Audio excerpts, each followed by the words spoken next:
a little bit with the audio mixing here just to make sure things are good. I'm gonna bump that music volume down just a bit. Alright.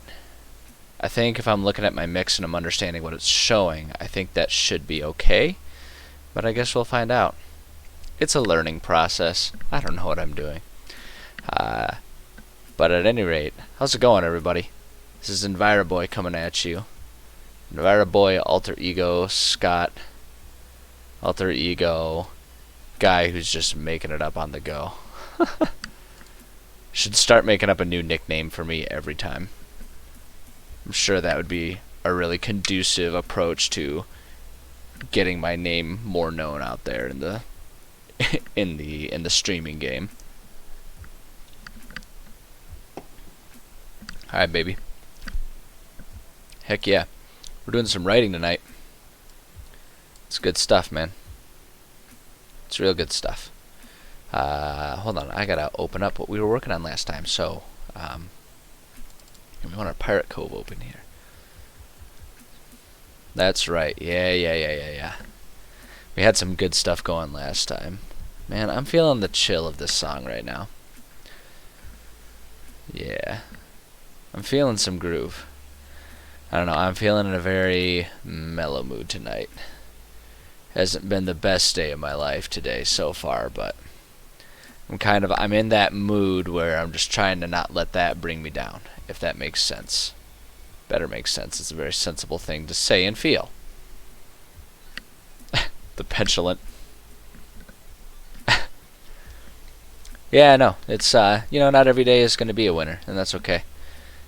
But, the good news is we're here to work on, at least finishing off in a good place, right? And for me, that's taking some time to really just enjoy, no, I don't want to do that, to just enjoy,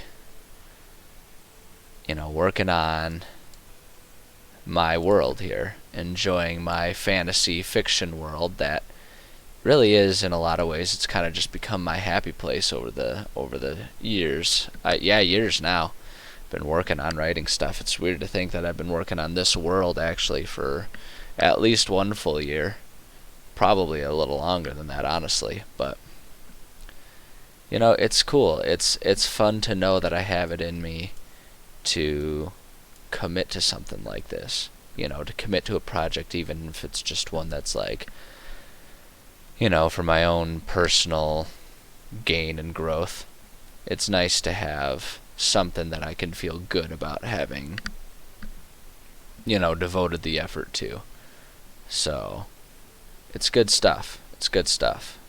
I dig it. And my goal here today, sitting here at this stream, sitting at my computer right here, right now, my goal today is I want to finish this Pirate Cove.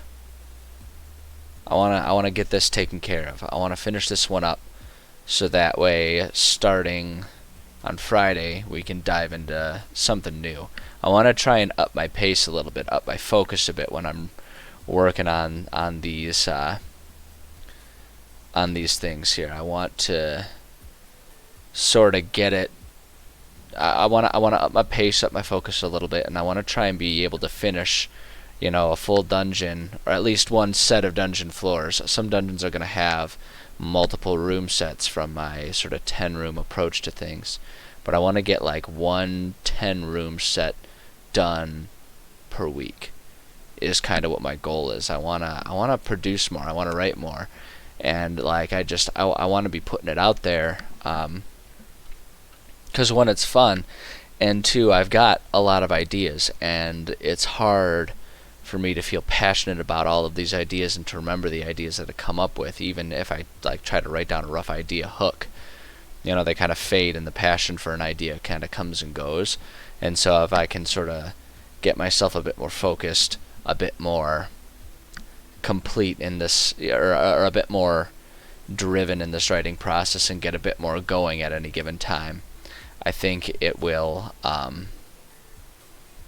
I think it'll prove to be a really functional, beneficial thing for me.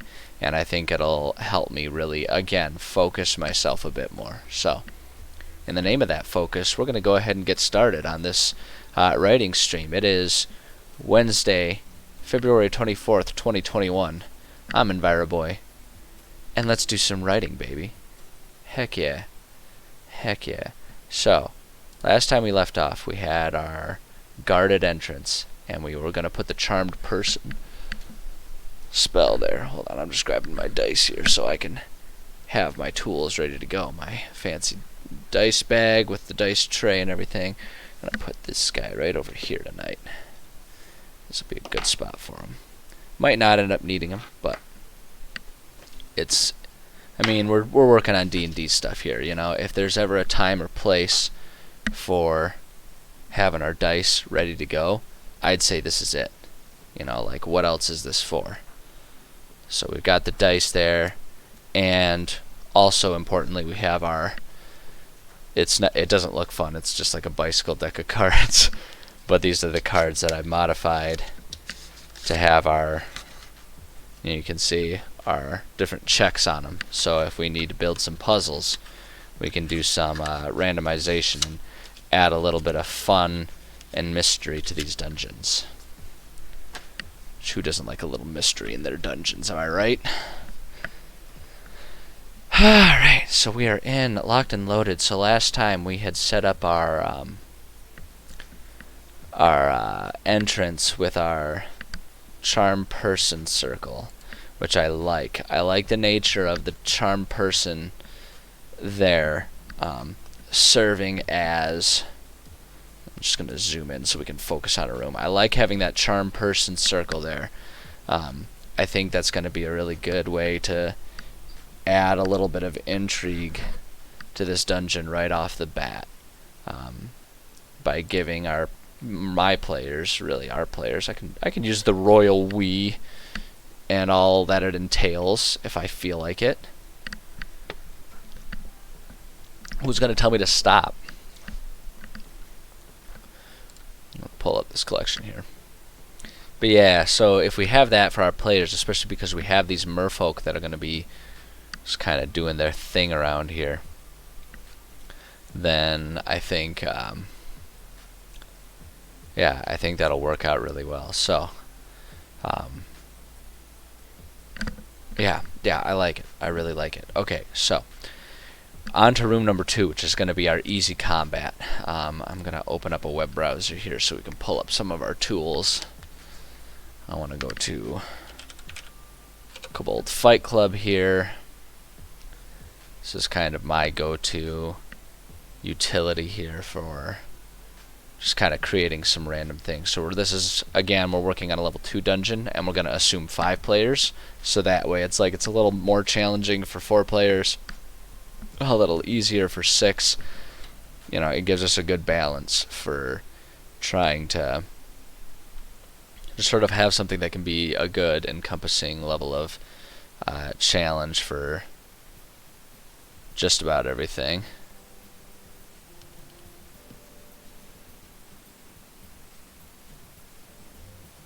Sorry, more as per usual, a little bit of stuff.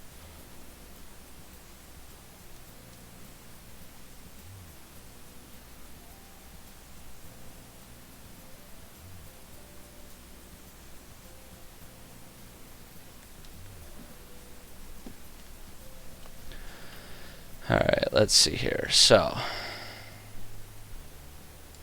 do random easy here, because this is just our first battle here. You know what? I'm not really feeling the song. Let's just move on to the next one here. Yeah. So it wants us to do 2 1/8 and 2 1/4, and I believe that fits with our monster setup here. Yeah. So 2 merfolk and 2 turtles. Okay, so marker 2 is going to be easy combat. Okay, so, and then we want to go ahead and bullet that. We'll call it enemies. Merfolk times 2, turtle times 2.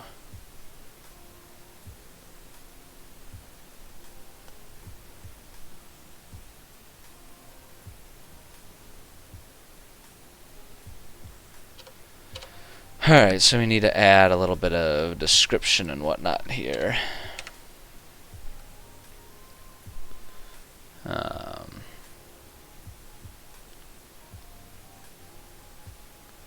So, looking at our dungeon here. So the room 2 here is associated with this area for the as far as the players are concerned. So what I want to do, so it kind of makes things a little muddled because, you know, we have our room 10 that's right next to it.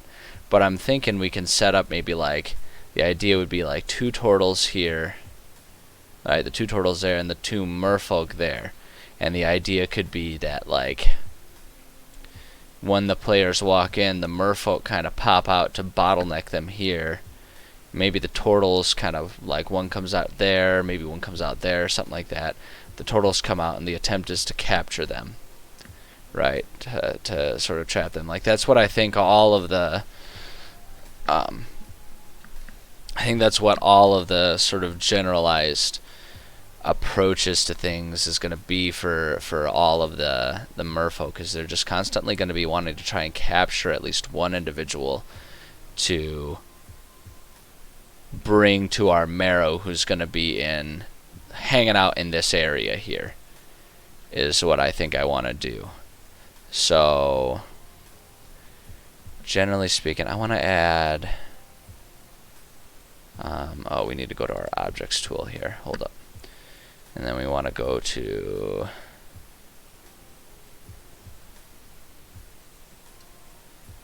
sorry, I'm navigating personal life stuff at the same time, which I know is super unprofessional, but I'm not doing this as a profession. I'm doing it for fun.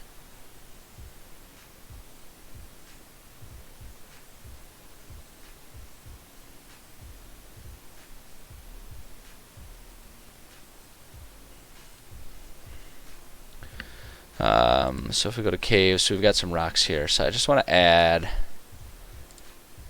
I just kind of want to generally make sure I'm adding some obstacles, and the generalized idea that, you know, making sure I am emphasizing for my players that this is a cave that they're in, right? So I just want to occasionally drop a rock here or there. I don't want the rocks to be particularly space consuming, or I don't want the rocks to block any routes or anything.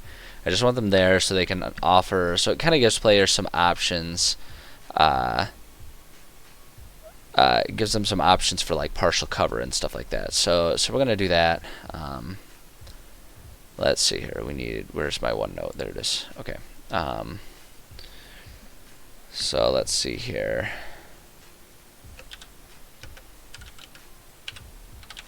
Typical cave opening with a few stalagmites. Stalagmites? Like mighty? Oh wait, hold on. First off, it's stalagmites, like that. I don't know how to spell stalagmites. Stalagmites and stalactites. Stalactites, like that. Nope. Stalactites.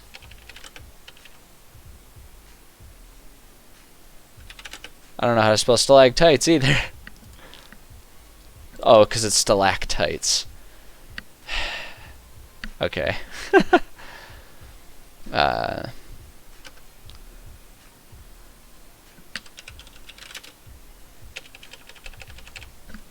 And it's scattered throughout.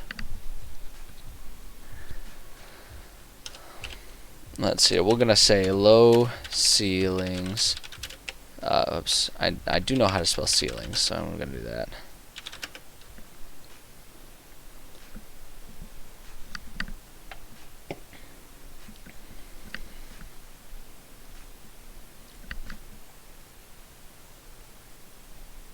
Low ceilings, and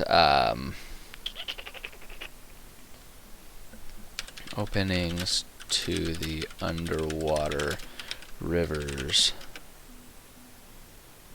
I'm going to say underwater network. Partition this area from the area before it to the east. Or, no, that's to the west. To the west, my bad. To the west. I try to describe things as like a northeast, southwest. That usually helps. Like, I guess I should say northeast, southwest, central. So like the central is talking about the stalagmites, stalactites. So kind of the east is there. To the south, a narrow tunnel. Let's see, so I want to describe that. To the north is just a wall, so we probably won't need to say anything like that.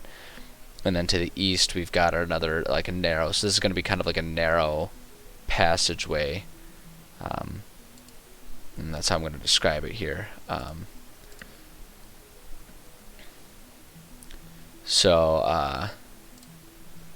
Yeah. So, okay, so, west. On the eastern wall, there is a singular. Like what I'm trying to write here when I'm filling out these rooms is I try to write it in like a descriptive way, so that I can almost just like read it like a script when my players get to it. Takes a lot of thinking off of my shoulders in the moment of the game, which is really beneficial. Like it's nice to do the thinking now, so when the game comes, I can just sort of react and present the game to my players. It saves time and it makes things feel a bit more immersive because they don't have to wait for me to think. They can just sort of be presented a narrative and go with it. So that's kind of what my goal is in writing these out. So on the eastern wall, there's a singular, narrow, we'll say tunnel, leading elsewhere in the cave system. I'm feeling the groove of this song right now, man. This is a solid one. I dig it. So we're in the system. To the south, there is a pool of water. And then we'll sort of as a side note, so just so I know that it's not part of the narrative, if the players investigate the pool, they will see that it is an underwater tunnel leading deeper into the cave. So we'll do that. So that way it's like, you know, with that description, when we're thinking about it, so like it's kind of like in this corner there's just a separate pool. I could almost put a wall there, right? But it's not exactly that, because they could connect and swim through there, if they so chose. Is sort of what my idea is there. So that gives us our description. So we have our enemies, and so action notes here. When players enter, the merfolk will appear on either side of the passage leading to room. What was that other one? Leading to room 10. Yeah. Leading to room 10. Leading to room 10.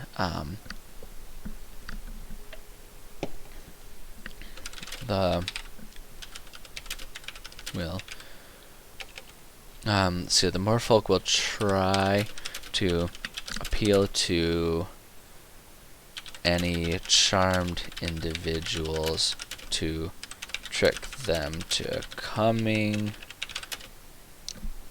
close enough to grab and drag underwater. If that fails, or if nobody is charmed, I'm going to say 2 turtles will come out of the pool. on the southern edge of the room. Okay. So that gives us some good descriptors. That gives us it's got good descriptors that way. It gives us a good bit of dynamic activity, which I am always a huge fan of. And that gives us our room 2 there. So now I'm gonna change this to marker 3. Marker 3, and this is where we put our medium combat. Hey. Medium combat.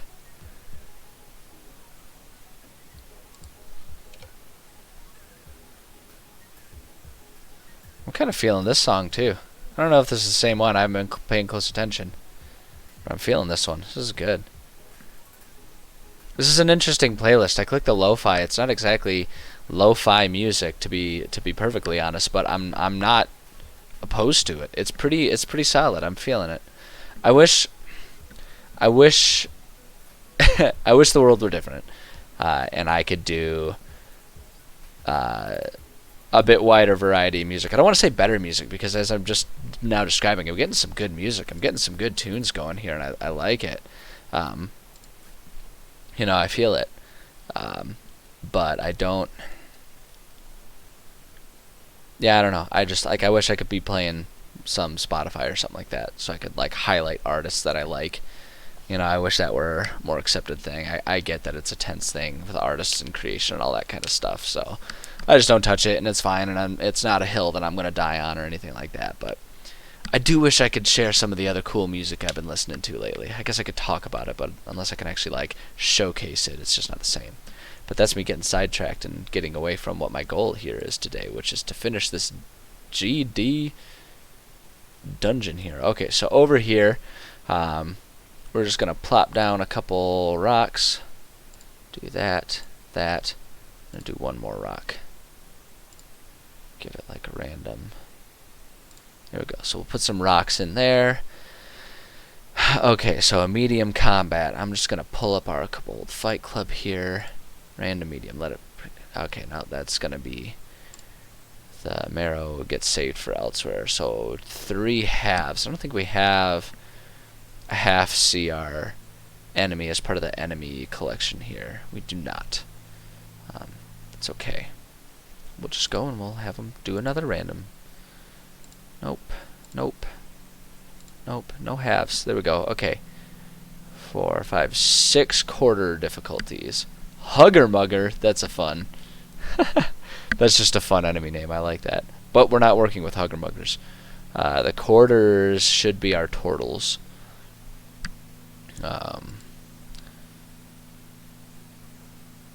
Yeah. Oh, you know what I was gonna do?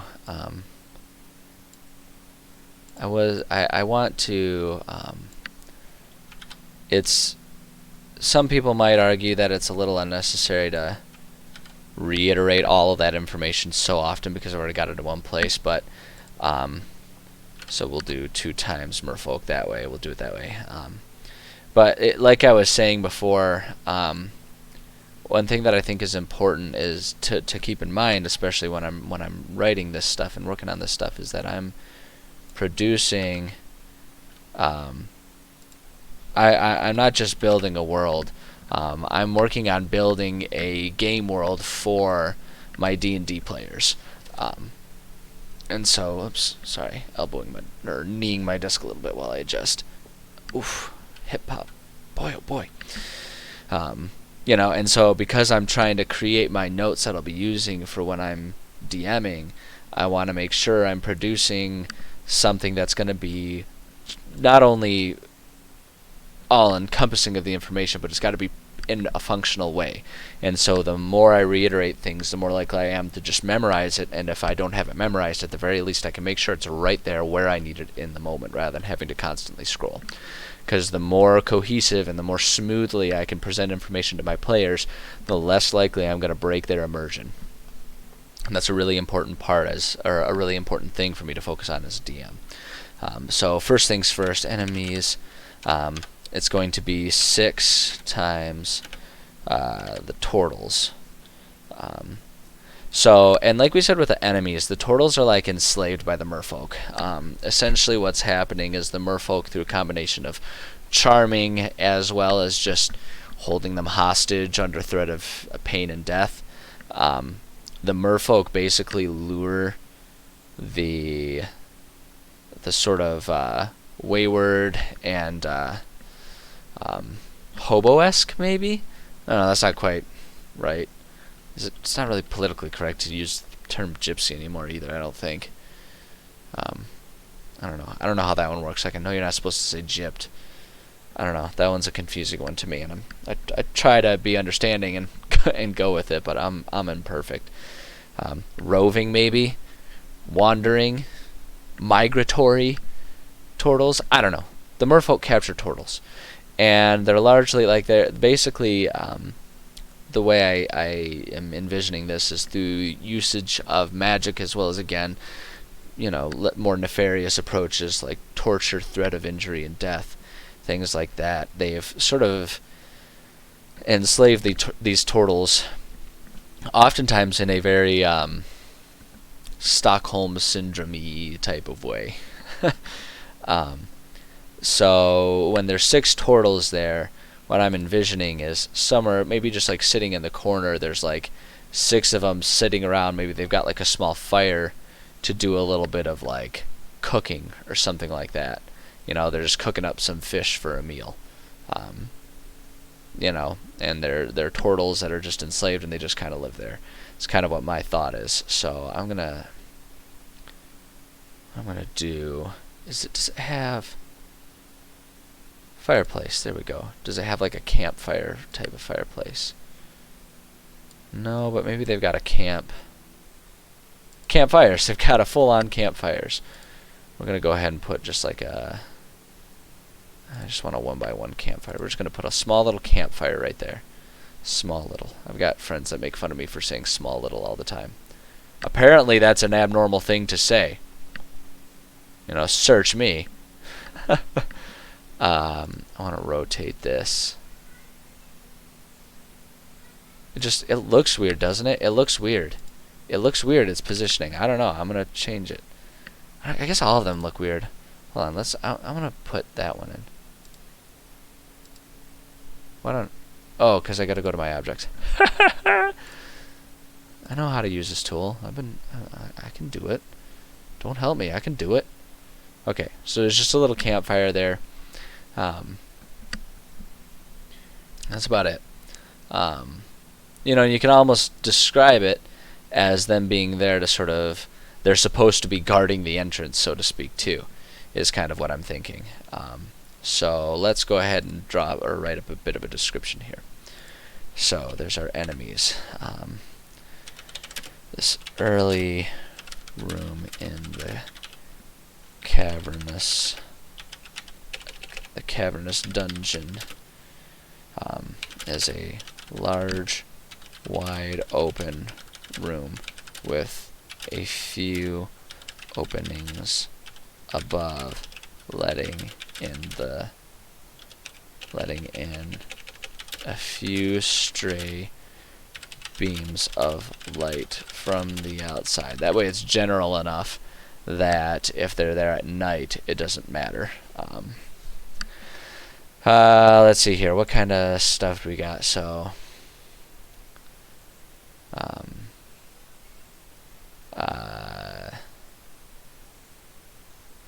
so what we're going to do is we're going to say, because this kind of stays pretty wide open to area number 1, and that's okay.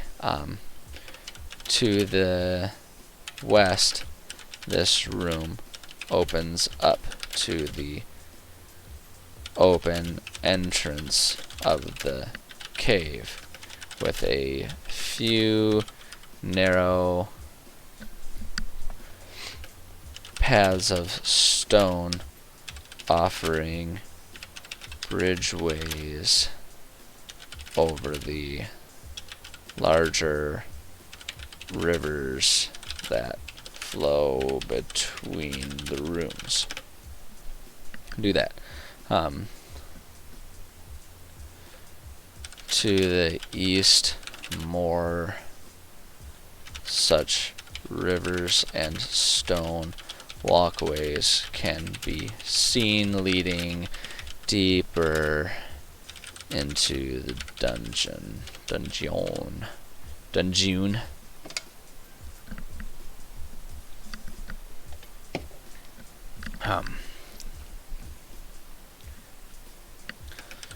To the north is a narrow passageway, presumably leading to another room, to another cavern deeper in the network. In the northwestern corner sit six. We're gonna do we're gonna say 6 emaciated looking turtles. All huddled around a campfire. The smell of charring fish suggests a meager meal is being shared among them. Period. There we go. So there's a description. Let's see here. Turtles will be immediately hostile towards players. However, they are distracted by their food and got a double B there. There's a couple keys that I gotta take a look at the switches. I'm not sure they're functioning quite right.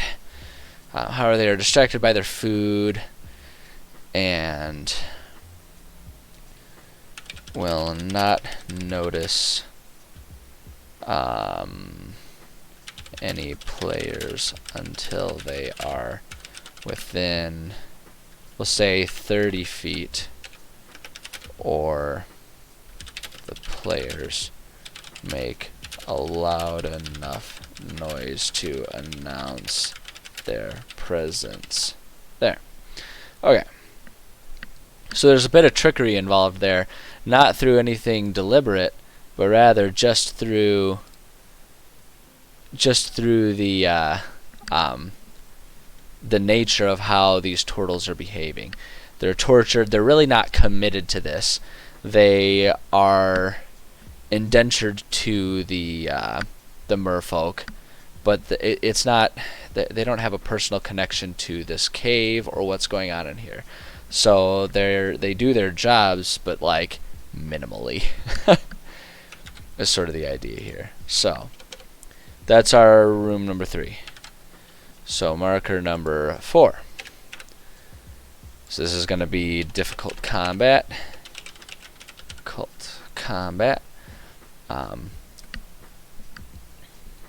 So again, we'll go to our Kobold Fight Club. Do random hard. Show you something that's randomly hard. No, I don't want any halves. This is going to be difficult. I'm going to have to...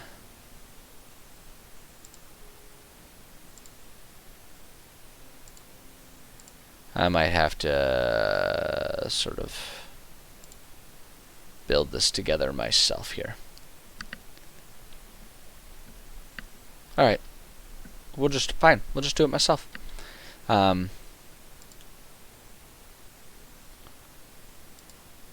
So I'm thinking if we do the 5 of the quarters, so those are the quarters. I don't know. I wish I could like create a subset within here so it'd be easier for me to just puzzle together some some difficulties. But let's just go ahead. Let's see here. So we've got a I think it's a 0, 1/8 and quarter for my lower levels, right? For my lower challenge. Yeah, 0, 1/8 and quarter.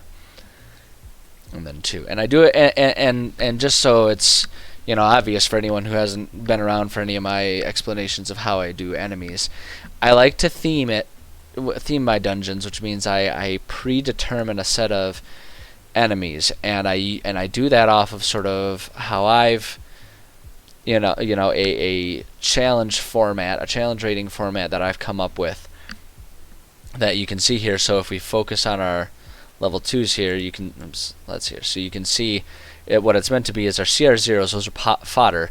It takes 10 to make an easy encounter for 5 level 2 players, is the idea, right? For our next ones, the CR8, those are our quote-unquote soldiers, right? And those are 5 of those will be an easy encounter for 5 level 2s, right? And then our quarters, those are sort of like the leaders. 3 of those are an easy encounter. And then our last one, our CR2, that's a boss. 1 of them is an easy one, so that way there's room to put some lackeys in there as well, so that the combat isn't just like them versus one singular boss, or if it is, it's really, going full on Monster Hunter style, where it's like way above their pay grade. Is sort of the idea. That's what I'm going for there. So that's where all that's coming from, in case it feels arbitrary to anyone. So what I'm going to do then is I'm just going to do CR0, minimum CR 1/8, 1/8, oops, and then 1/4. And so now we're just going to toy with this a little bit. So we don't have any of our CR10s, so any of the crabs. So I kind of want to toy with just doing like merfolk and they've got crab minions or something, which I think would be kind of hilarious, frankly. Oops, wait, hold on. So if we do 4 merfolk,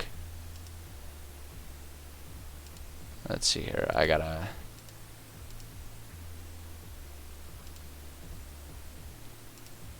hold on, okay, so 8, 7. I don't want to do too many individual enemies. That's the problem here with doing this. So if we do, so let's get that quarterback, and let's quarterback, get it, because it's like American football. Except it's not funny because I'm not doing anything with American football. It's just a weird, disjointed pun that's not funny to anyone except for me. And the only reason it's funny to me is because my brain is worthless. Okay, so what we're going to do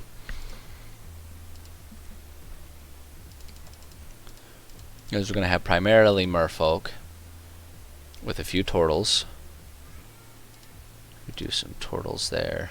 5, 6, 7, 8, 10, 11. Do that.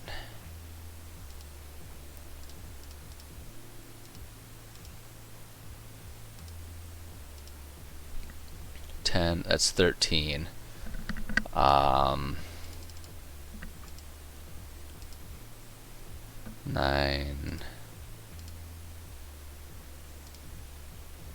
Yeah, just a couple crabs, like a couple pet crabs. I guess I don't see a problem with doing it that way.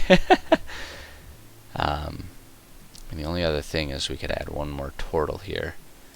Take off a merfolk or 2. That gives us 11.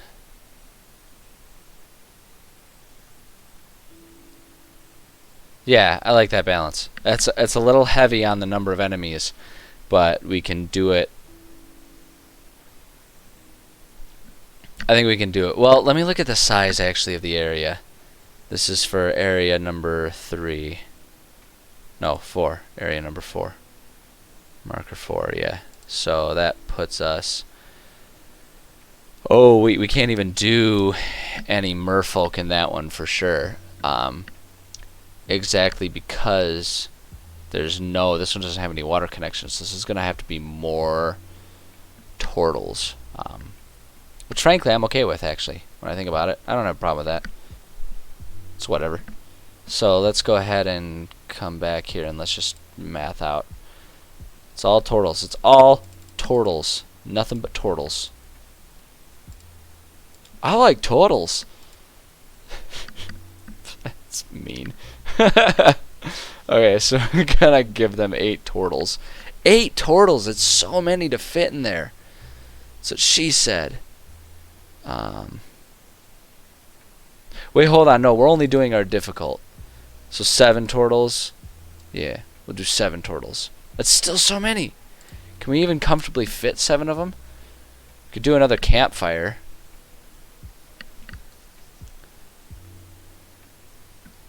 And just have it be more turtles guarding them.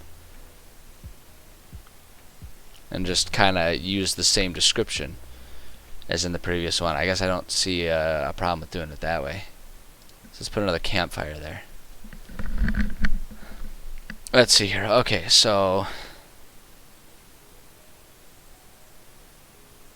yeah, there's room for them, actually, now that I'm looking at the number here. If we go up here, I mean, all of them can fit. It's a little cramped, but all of them can be crowded around the fire when they show up, when the players show up, and there's all kinds of room. Let me throw in... where's our caves? Oops, nope, not cemetery. Caves. Just a big boulder right in the center. You could put like a big boulder in the corner there, but really all that serves to do is reduce the size of the room. That's not a useful boulder in any way. If we do that, and then maybe put one of these, let's just pick a random, put one of those right there. Kind of bottlenecks a little bit if they come up from that approach. Yeah, I like that. I like that. That's good enough. That's good enough. That'll work.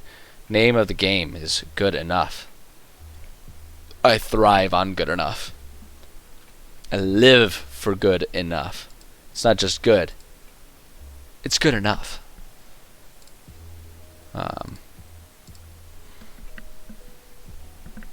Some good chill song.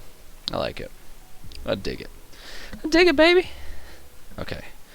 So, this dark room is unique from the rest of the cave in that it has no connection to the underground river system that flows all throughout this dungeon.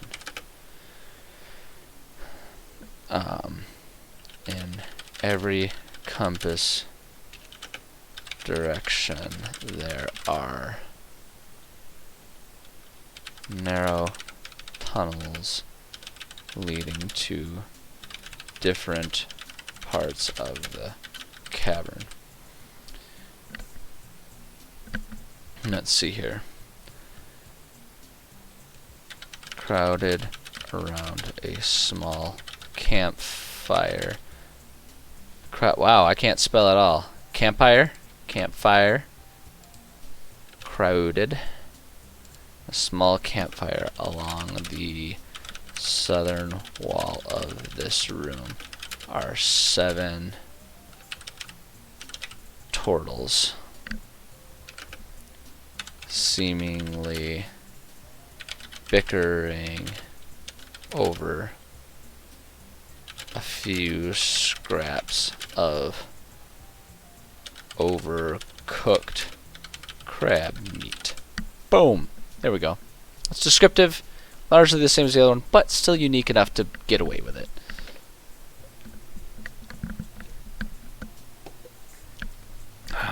Okay, so then we gotta go. Enemies. We can do 7 times, and I think... nope, that's right, because I had done the sub thing. Alright, then we will just go ahead and copy that. Let's see. And Control V. There we go. Okay. Much like in room 3, these turtles are distracted, and the low light combined with the glare from the fire makes them nearsighted enough to not notice any players until they come within We're gonna reduce this one even more to kill to come with till they come within. I want to say 20 feet. I think that's gonna be a good one because this is a pretty enclosed area, right? 5, 10. That's the whole area, so we're gonna say 10 feet. 10 feet, 5, 10. Again, that just never mind. I'm not gonna add that part there just because the room is so small. It's not gonna matter.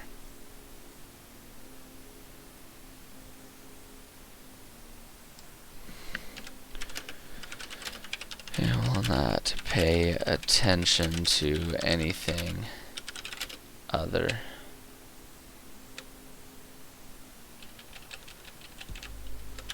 Additionally, they are accustomed. Accustomed. I don't know how to spell accustomed. I'm a bad writer. Yeah, I was right. There are 2 C's. Sometimes I should just like stick with my gut, shouldn't I? Hindsight's always 20/20, as I often say. Additionally, they are accustomed to the sounds of struggle and fighting due to the merfolk activity of capturing innocent turtles,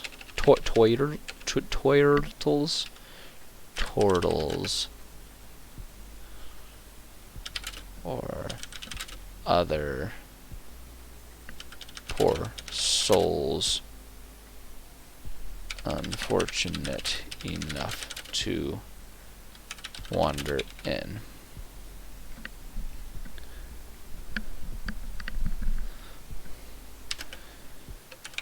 With all of this in mind, they will not attack or even pay attention to players until they enter the room. So that gives the players an out. So and I wouldn't always do this, but I think it's fitting in this one. Gives an out to excuse why they wouldn't come into another room, you know, with all kinds of clatter and stuff going on. So that's our difficult combat. So marker 5.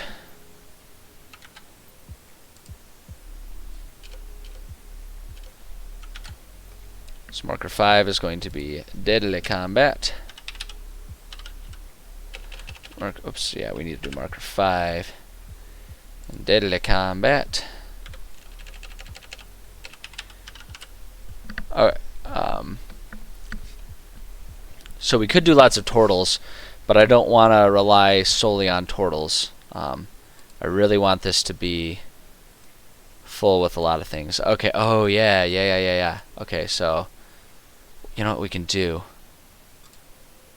Let's move 5. Whoops. Let's do that. Hold on. Ungroup 5. Let's move 5 up in here. So up in this labyrinth here, we can have like, I really love the idea of there being like a whack-a-mole situation with all kinds of different merfolk popping in and out of these tunnels. Oh, that would be really funny, and that would be an amazing barrier for them to have to figure out how to navigate. So that's what I'm gonna do. God, this area is gonna piss off any players that go into it so much. They're gonna hate it. They're gonna hate it, especially because a lot of players, whether they want to or not, oftentimes end up becoming. Group those back together. Room numbers. Like, they hate it because they kind of become completionists and they want to just kill everything that's in there, and it's going to be so hard for them to do that effectively. So hold on. CR 1/8.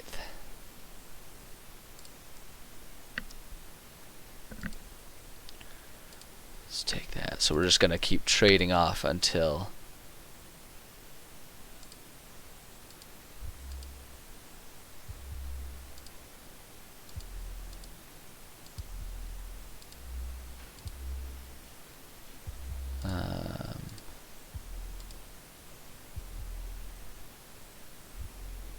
I think the sweet spot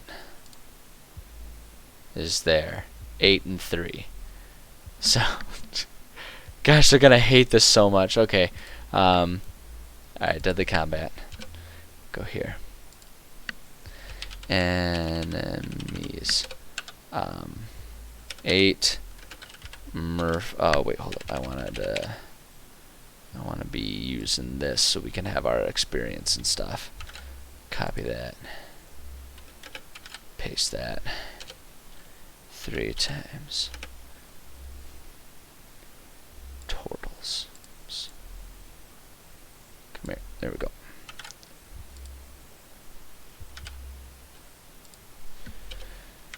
Let's see here. This area is best characterized as a giant anthill. Oops, anthill type of structure. Winding dark tunnels create a labyrinth of sorts.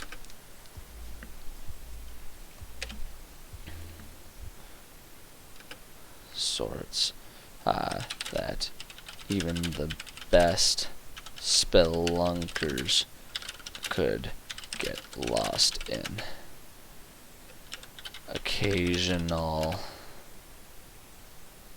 cracks in the stone floor give way to the underground rivers that flow beneath the cave floor. And I think that's all the description we really need. So we'll do this. The 3 turtles are stationed on the stationed in the tunnels, waiting to ambush wanderers. Wanderers. The merfolk lurk just beneath the surface, the water at the openings into the cavern. As players enter any space within 10 feet of an opening to the water, a merfolk will pop up and attack. The merfolk will immediately duck under the water when they receive damage.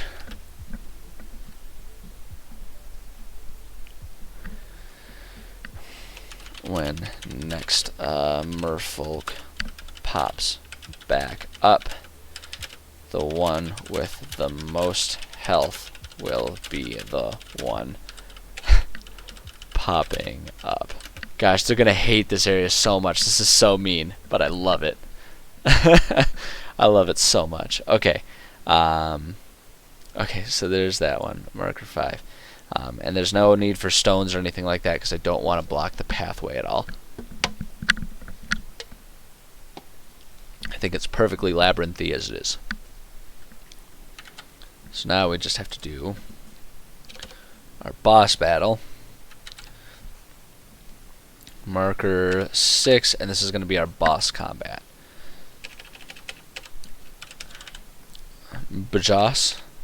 Boss combat. There we go. Okay. So let's see here. In the center of the caves is a large open underwater lake. or water lake. We'll just do that way. The only access is through swimming.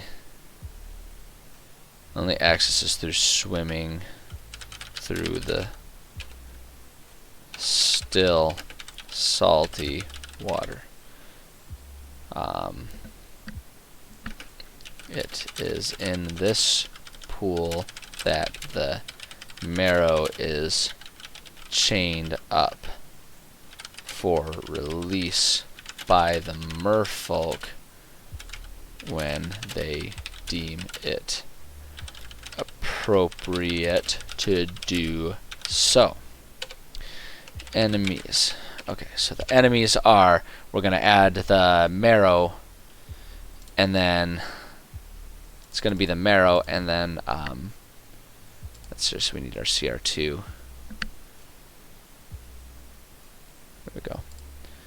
And we're just going to do as many merfolk as we can get away with. So 2 merfolk. So it's 1 marrow with an entourage of 2 merfolk is what we're going to do.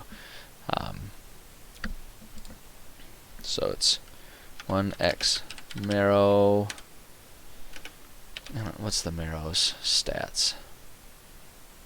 CR2 450 XP, CR2 450, CR2 450, CR2 450, CR2 450, CR2 450, CR2 450 XP, and then 2x merfolk. It is unlikely that players will organically encounter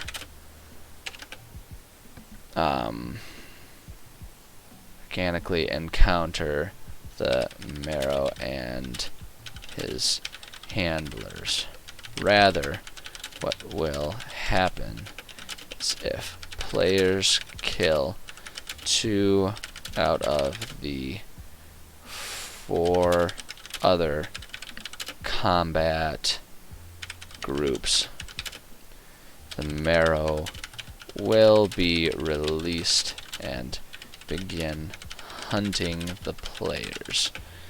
It will cycle between... so I'm just kind of setting up a set of rules here so that way I can sort of have it be a bit more organic and not just like, oh, how convenient, it's just there when they're waiting. Between the places that the players have left bodies in,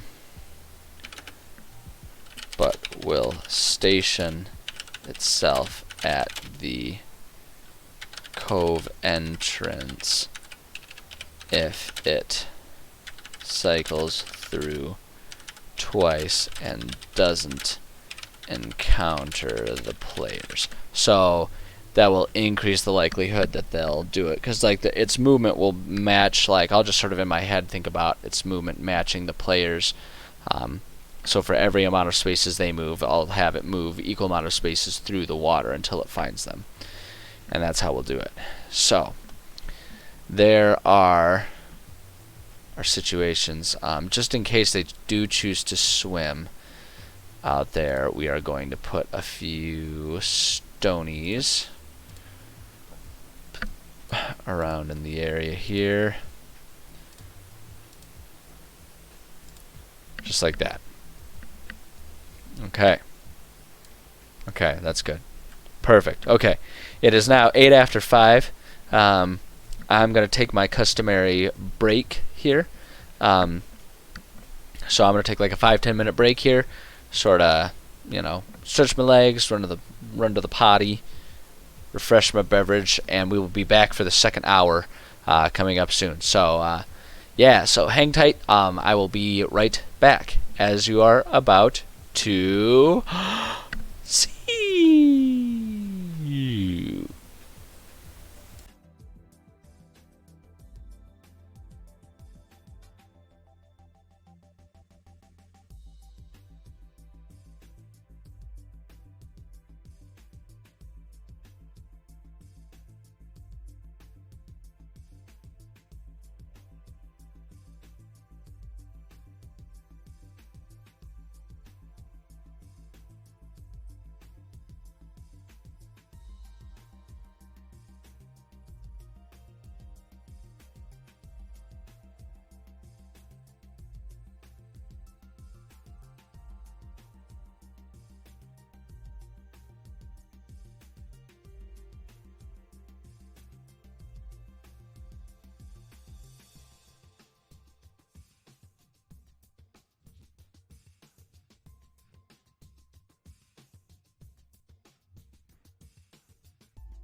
Oh boy, I'm coming back to some bopping music here. Alright, we're back into it, baby.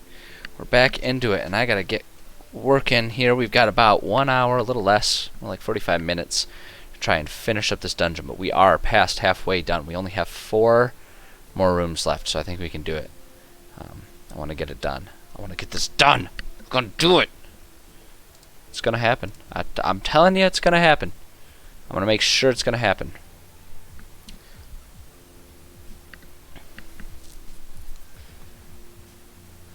Alright, so now we gotta make a puzzle.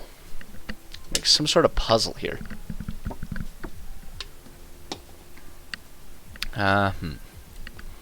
So let's look at our room. Oops. Ooh, this is like perfect for building a puzzle. We're just gonna flat out build a puzzle.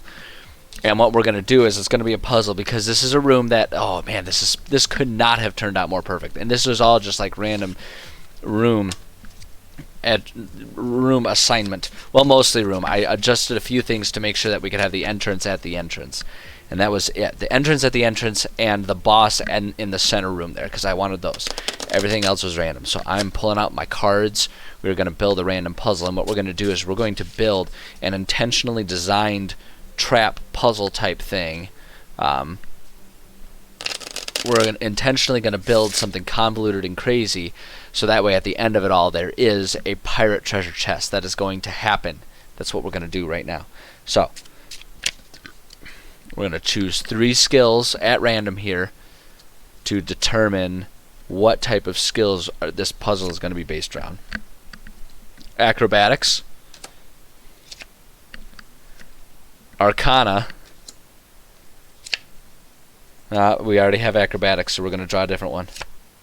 And stealth. Okay.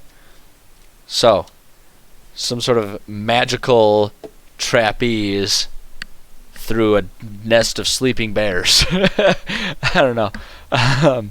Okay, I gotta think about this for a minute now. So, I like the idea. So, my immediate thought with the combination of acrobatics and arcana is that someone has set up a bunch of like alarm spells. You know, like alarm tripwire type spells. In such a way. Oh, you know what you could do? You could do acrobatics even better. They've just set up a bunch of tripwires to serve like you know the stealing the jade egg. Gotta like twist and bend through, matrix your way through all of the lasers and crap you see in the spy movies. Do that, and then so that and you know and have them. They could possibly trigger some magical traps.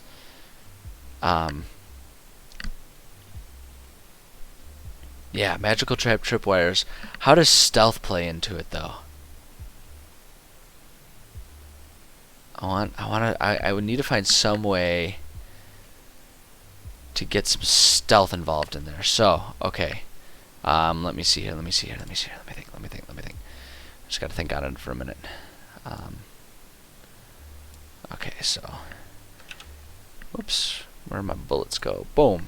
At first, this cavern seems to be largely empty, save a pedestal in the center of the room. Upon which sits a small-ish treasure chest, but upon closer look it can be seen that this room is not as empty as it appears. Alright, and so I'm just going to set up everything. Okay, so scattered all throughout the room are trip wires. Tripwires at every level from ankle to forehead. Players must make successful acrobatics checks DC 10, because that's the thing, you know, that's the reward. If they can figure out and solve it via these items here, like the specific skill that I'm presenting here, they get it easy. Otherwise, everything is going to be difficult. To navigate the wires without triggering any of them. These wires trigger magical traps throughout the room. If one is triggered, all will detonate. The traps, well, okay, so it's got to be something like pirate themed almost, I think.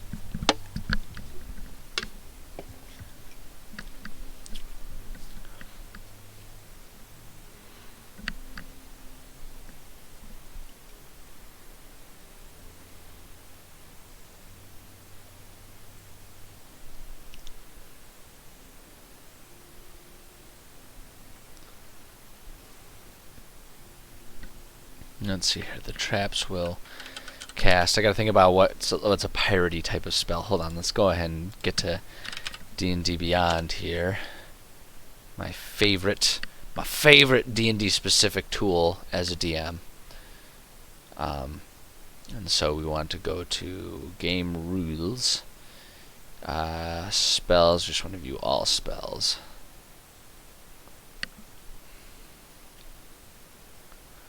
All spells, and at level 2, yeah, at level 2, have it go up to, or no, we'll just, if it's going to be for level 2, we're going to have it be cantrip level. Filter spells. I always do, basically, whenever there's a spell trap or something like that, I basically just do cantrips for level 1 and 2, level 1 for 3 and 4, because there's, if you include cantrips, there are 10 spell levels, so if you just kind of do that, then it's like the damage kind of increases with what the players are up to. So let's see here. Despite green flame blade gust infestation.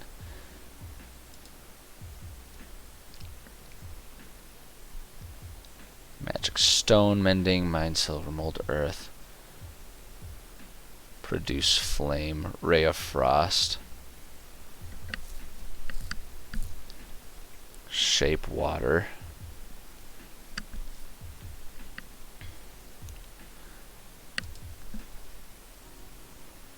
thaumaturgy, thorn whip. I wanted to do something with water. I want them to somehow be attacked with water.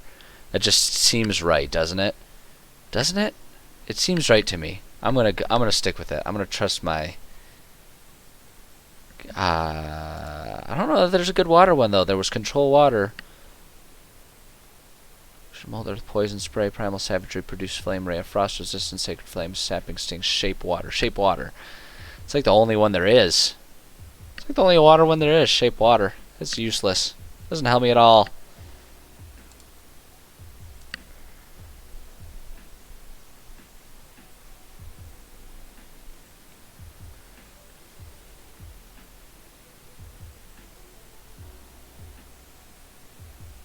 What's green flame blade do? Nah, I don't think that works. Alright. Screw it. We're probably going to do like firebolt or something like that. It's like, what other option did they give me? Magic stone mending, message mines. Mine illusion mold, earth poison spray, produce flame, ray of frost, resistance, sacred flame. Lay, shocking grasp, spare the dying, thaumaturgy, sword burst. I didn't miss anything on this one, did I? Radiance of vicious mockery, true strike, toll the dead, thunderclap. Could just do like thunderclap mines. That would be kind of fun.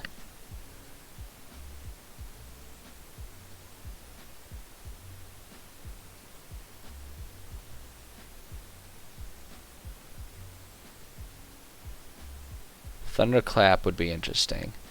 Yeah. Okay, we're gonna do thunderclap. So it's gonna be thunderclap because then that'll wake up. Because I think I know how I want to do.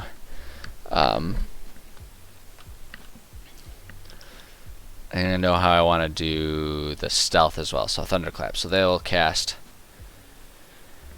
Where is it? Where is it? What am I looking for? The traps will cast thunderclap as a cantrip. This will impact all players in the room. It will also activate. Let's see. Wait, hold up.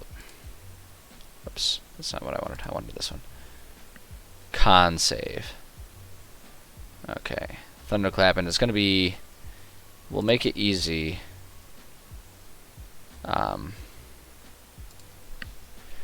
Yeah, we'll set it to the easy one. It's not exactly fitting the format of what I usually do, where they'd have to figure something out for the puzzle, but I'm okay with that.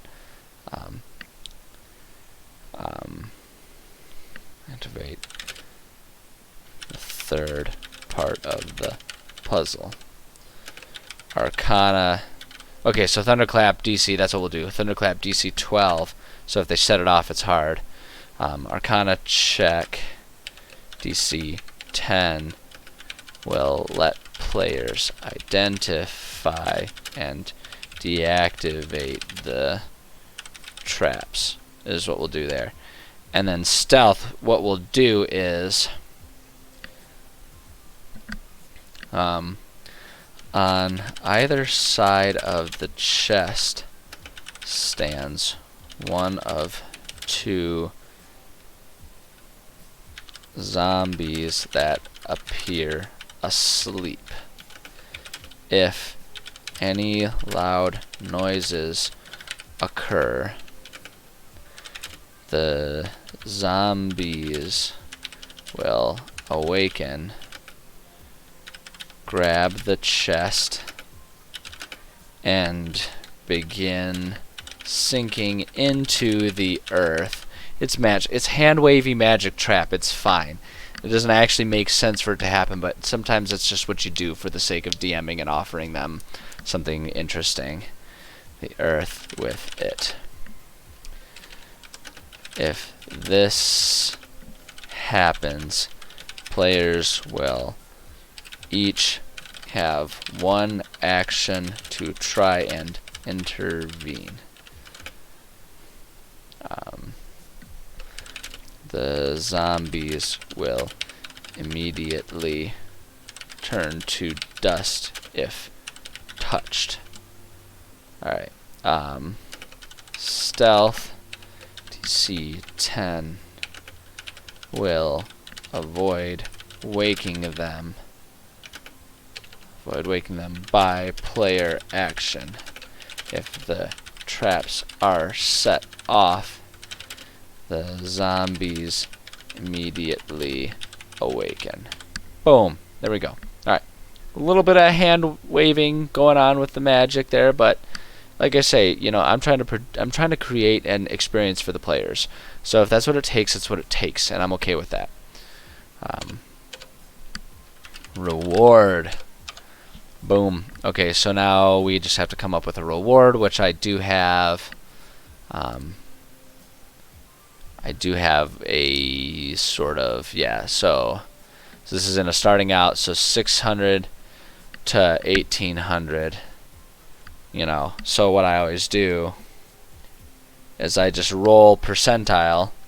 In this case, I'm gonna roll the Jawbreaker, the D100. Zoom in. It's not gonna focus on it, but that's okay. We're gonna do the D100 here and see. So basically, the 1200, since 600 is the minimum, that gives us 1200, because 1800 minus 600 is 1200. 1200, whatever the percent from this bad boy is, that percentage plus the 600, that's how much treasure exists in gold. What is it? What is it?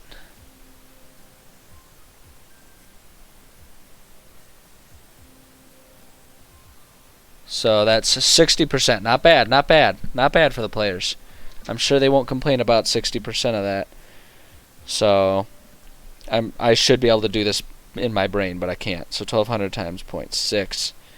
720 plus our 600. So that gives them 1320 gold. That's a substantial chunk of change for them. So we got to go back to Pirate Cove. So 1320 GP value total. Because it's a pirate, pirates will be 400 GP in actual gold coins. We'll do 600 P in various bits of jewelry ranging from earrings to crowns to goblets, and then 320 GP in various gems. Oops, nope, it's gems. That's right, gems and jewels. There we go. Okay, there's a puzzle. It's simple as that. It's simple as that. That's all you really need. Excuse me, to make a decent puzzle. It's fun. It's simple. It's straightforward. You know, using this process, and it's a fun sort of creative challenge for me to sort of randomly come up with our parameters and use those to produce an interesting, thematic, cohesive puzzle.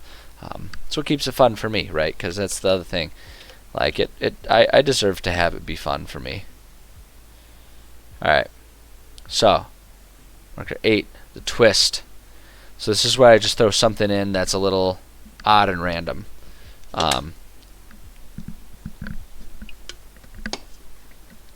So first let's look at where 8 is in this dungeon. Up there.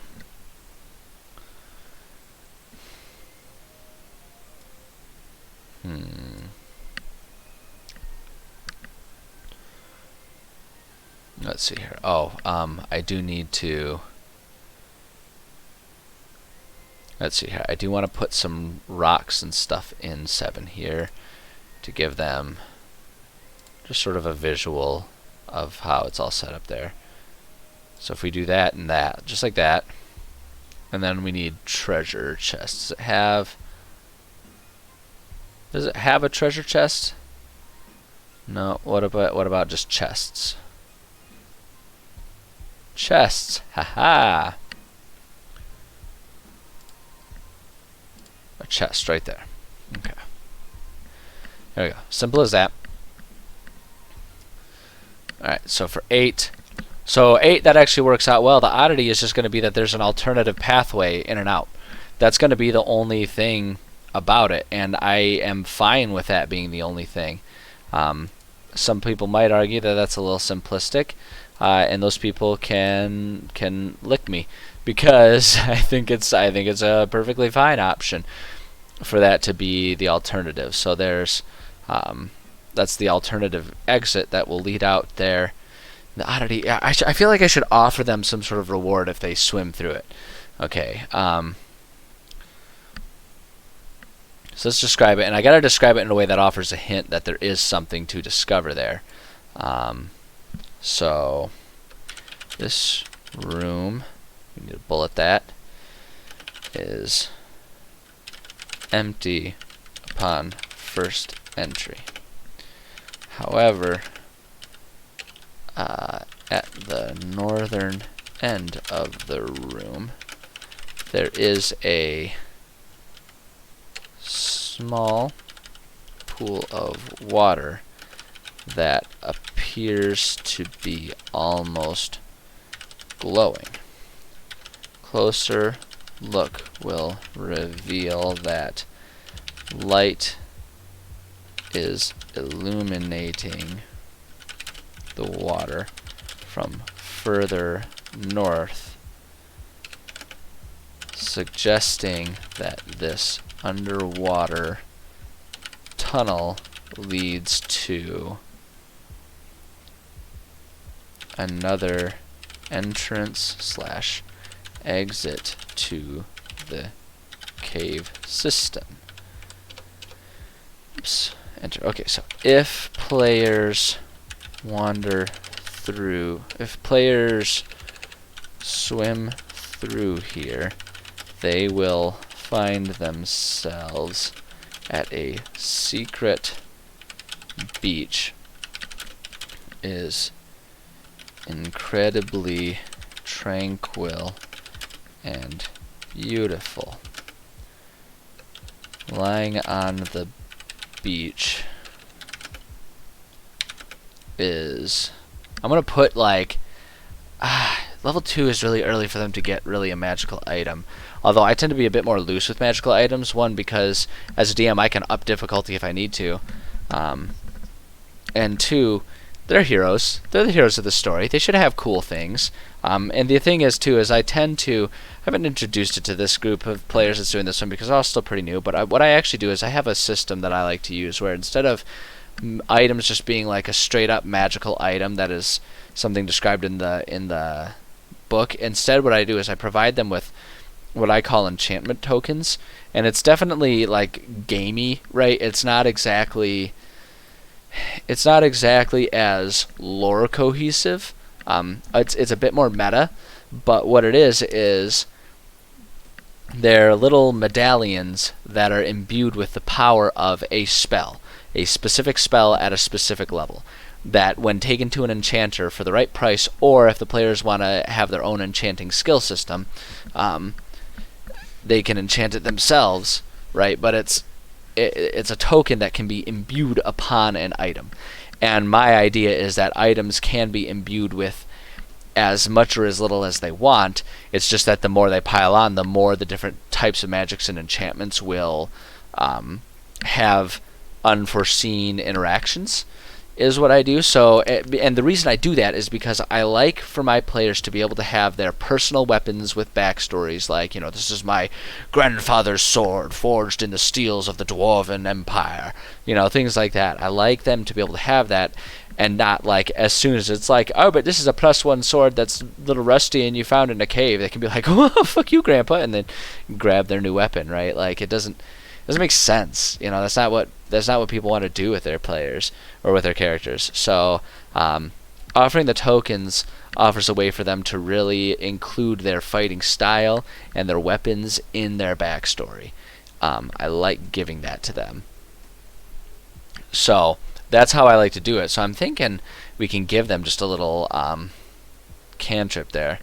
So what I'm going to do is, lying on the beach is a skeleton.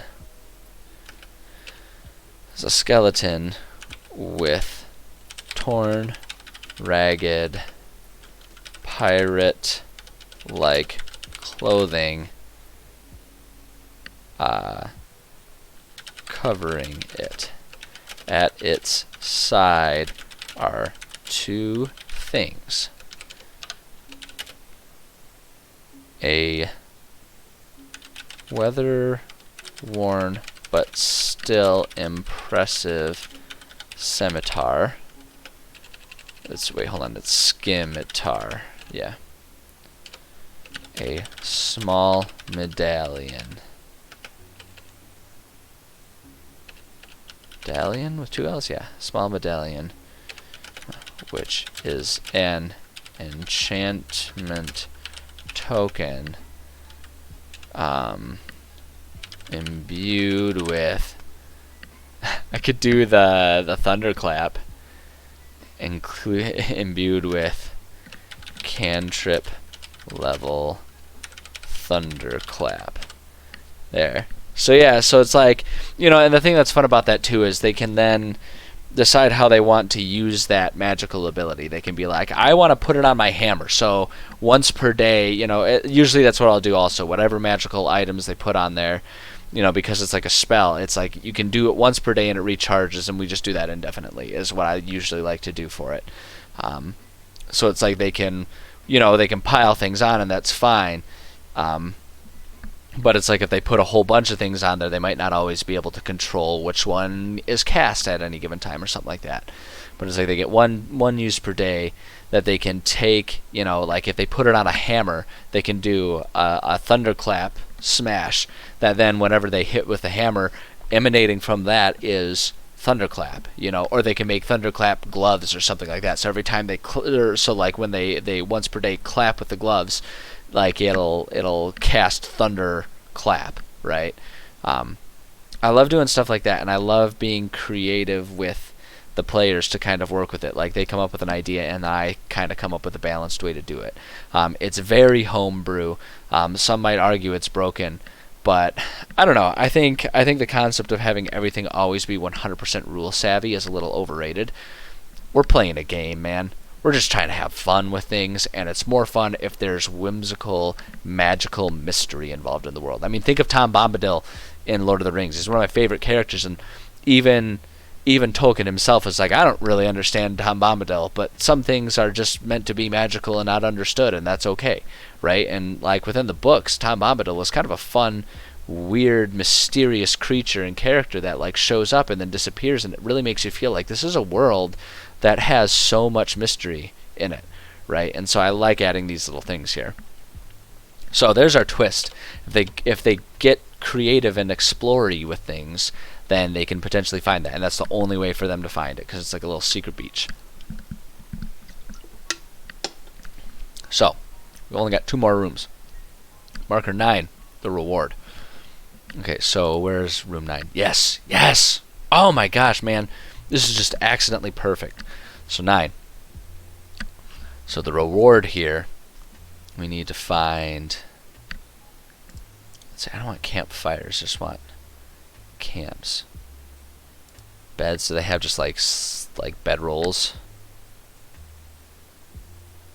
Hammock. Pour bed. Floor bed. Yeah, here we go. Yeah, so they've got the floor beds. So 9. We're just gonna put like a couple like crappy old floor beds in here.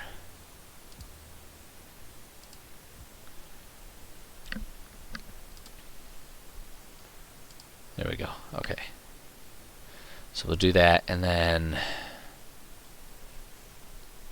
the only thing that I don't have designed here, I might have to do a little bit of editing just to make it clear so I don't forget about it. Is I want to put in like a little exit. Yeah, I'm just gonna, you know what, all we're gonna do with it, because of how it looks right now, you can't hardly tell the difference anyway. Palette here, we'll just do clay. We'll just do it like that. Just like that. That's all it needs. That's all it really needs.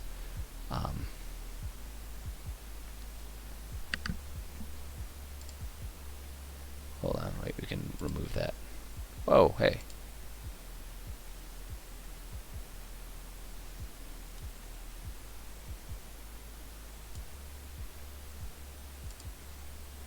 I don't know where that was. Okay. We do that. And then we're going to take this. Down we go, down we go. And then we're just going to group that into framework. A little sloppy, but at this point it doesn't really matter. Okay, so that's our exit that goes deeper in there. So the reward here is that they're going to find the camp of that one player. And so, hold on, let's see here. So, this room, there is very little to find other than a few ragged bedrolls scattered on the ground, as well as a few discarded items. Players search through the items,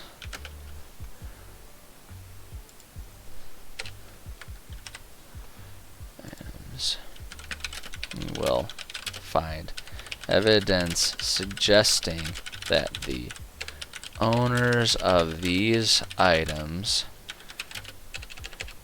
were here recently and that they likely have forayed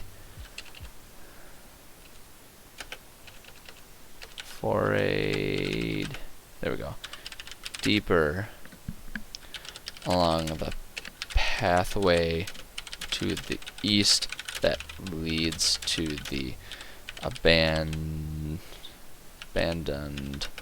lava stone mine. So that's important. I'm making this a little specific to the players of my current group that are going to be going through here, but it's something that can be valuable no matter what, and it can lead to some intrigue with whatever backstory players. Because the player backstory we're working with is the one player who was marooned after a mutiny of the ship he was on, and so the connection is that these people that they're going to find are the people that did that to him. So, you know, he can go in deeper for their stuff. Also, let's see here. Also, there are some valuables for the players to find and enjoy. It is clear by these valuables that the people hiding in here are pirates that have made a score or two recently. Reward. Let's see here. So let's do our same system again. It's 1200 percentage. Oh, rough. It's only 13% of that. Ouch. The dice decided it, baby. Times 0.13 plus 600. 756. 756 GP value total. And we're just going to do it as all in gold. All in gold and in various pouches and small chests, suggesting they have all been stolen from various sources. So it's up to the players whether or not they try to find out who all this stuff rightfully belongs to, or they just say, neat, money, and then take it and run. I mean, I try to not let myself be too judgy of what players decide to do either direction. It's their game. They can decide what they want to do. Okay, so then the last one, this is always an easy one, and it's something that I always insist on adding. So 10 is a safe room. The idea is that something about this room makes it easy to fortify, and it can be a safe room, so if players decide they need a long rest, they have one room that they can reasonably trust is going to be safe. And what I think I'm going to do for it is, let's see here, ground, it's your overlay.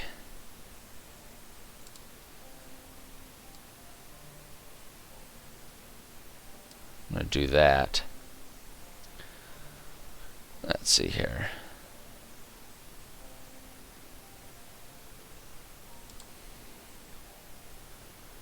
Let's see here. Oops.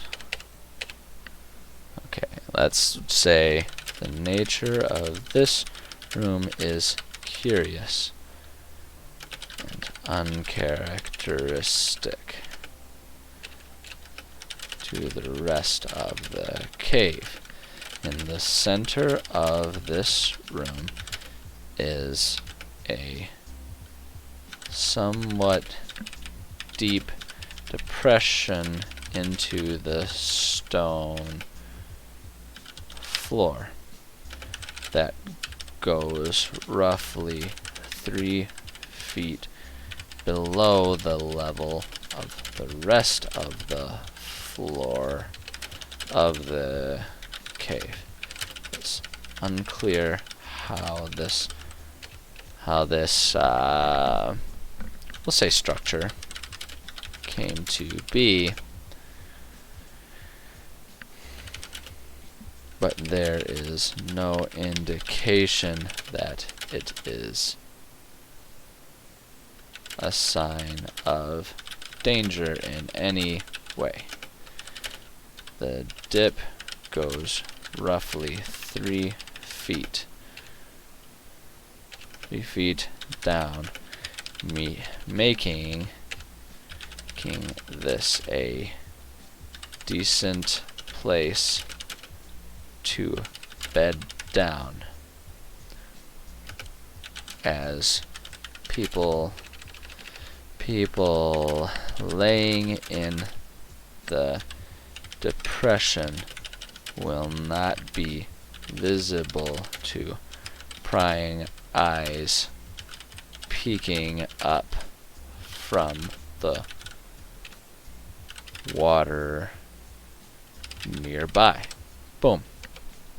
If players sleep in this room, they will.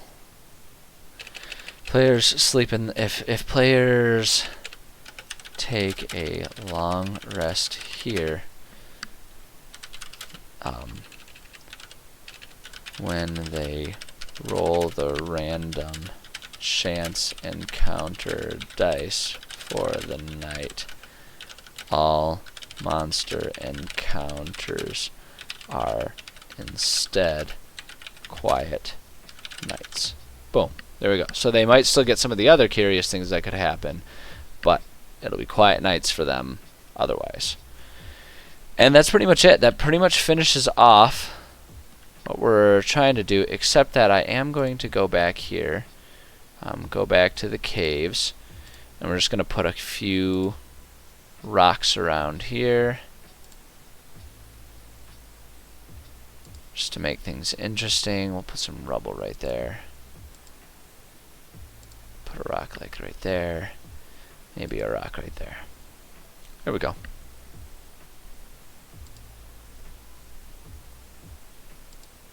There, we'll do it like that. Kind of doubling up there, but who cares? I want to put another rock or two around in here. There. Oops. Hold on. There. It's like a lazy thing. I should delete it so it's just fewer assets, but I mean, who cares? So there we have our Pirate Cove. And I'm actually pretty satisfied with this. I think that this is an interesting setup, and I'm really excited to play this dungeon. I think it is going to... I think this setup will serve quite well in terms of making this an interesting dungeon. We've got some really good... We've got some good puzzles. Got a lot of interesting rooms. And I really am pleased with the how well I've managed to pull together the idea here of doing the underground water network that we can have monsters kind of moving more freely through, to add some mystery, because it doesn't actually add that much complexity since I limit how many monsters are around and have monsters like ready to do specific things still. But yeah, I'm pleased with this. I'm very happy about this. Object layer. Okay. Yeah. I like it. I am very pleased with this. We're going to save this now. We got to save this as Pirate Cove. Save. Yes, we can overwrite, and then we're going to export it to like a PDF, so that way it can be used in Roll20 if I need to. Oh wait, no, not PDF. I just do a JPEG. Do I look like I know what a JPEG is? That video just cracks me up every time I see it. The one where it's Hank Hill. Do I look like I know what a JPEG is? All I want is a picture of a goddamn hot dog. Maybe it says GD hot dog. I don't know, but it cracks me up every time. And I just love that, where it's like it pixelates more and more. Do I look like I know what a JPEG is? It wrecks me so much. All right, but yeah, so we're gonna create a JPEG out of it.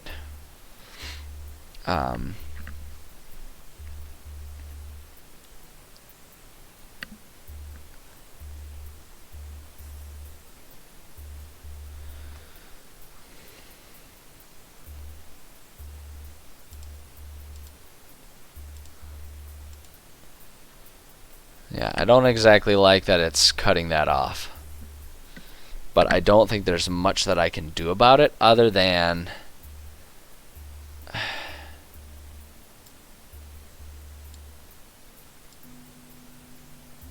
Yeah, I don't like that. I really don't like that it does that. I mean, the only other thing I could do is I could just add a layer out there that gets covered up.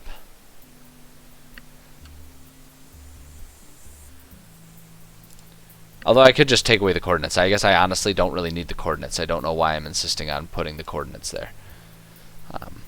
Extend that out. Yeah, I don't know why I feel like the coordinates need to be there. We don't use them for anything. They're not useful. Yeah, so we'll create the JPEG. So it's going to rasterize my map, whatever that means. And we did it with four minutes to spare. I suppose maybe 3 minutes once this is done. That is like perfect timing. You'd almost think that I planned that perfectly and knew exactly what I was doing the whole time, which I totally was doing. I definitely understood exactly the time that well. Cool. Good stream. Good stream. I'm pleased with what happened there. I think it was some solid bit of writing, and I'm pleased with the results. So with that, let's see here. Pirate Cove. Player friendly. We'll do that. Pirate. We'll just fit my player final. We'll do that. Pirate Cove player final. Save. There we go. There it is. It's done. I was right. 3 minutes to spare. That's perfect timing. That's perfect timing. Because it's time for me to go ahead and call it an end to the stream.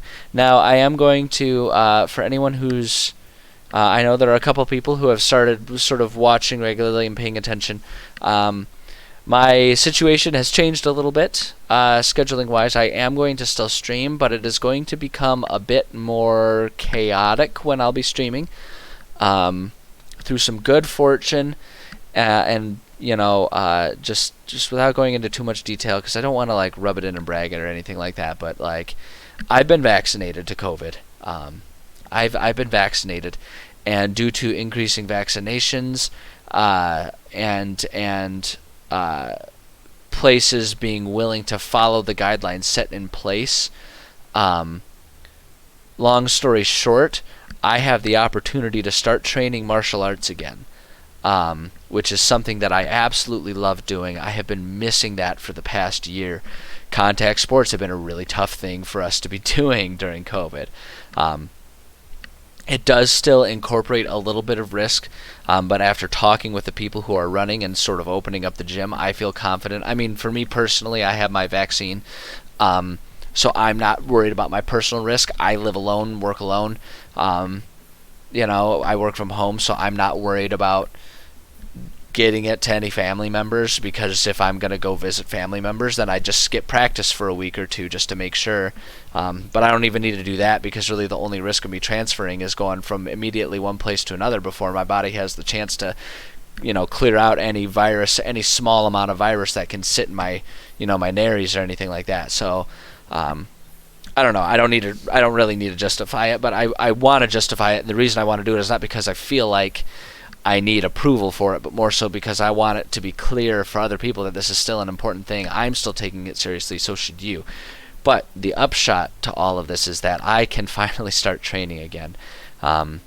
Exercise, being able to go running, going to the gym in the morning, because there's a gym that's been doing the same thing. They require masks. They've closed down half of their equipment to improve space.